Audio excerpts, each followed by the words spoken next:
This baked feta gnocchi is the easiest tray bake you make all week. Pillowy gnocchi and creamy melted feta with spinach and sweet roasted tomatoes, all from one dish. You just need gnocchi, a whole block of feta, leaf spinach, sun-dried and cherry tomatoes, garlic, olive oil, and a big pinch of oregano. Slice your sun-dried tomatoes and half the cherry tomatoes on a board. Tumble the gnocchi, spinach, and tomatoes into a baking dish and nestle the feta right in the middle. Bake at 200 degrees, then stir halfway so the feta melts into a creamy sauce. Give it one last toss until every piece of gnocchi is glossy and coated.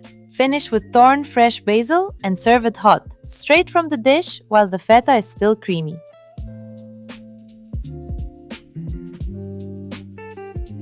Serve it right from the dish. The full printable recipe is linked below. Give it a try, and I'll see you in the next one, lovelies.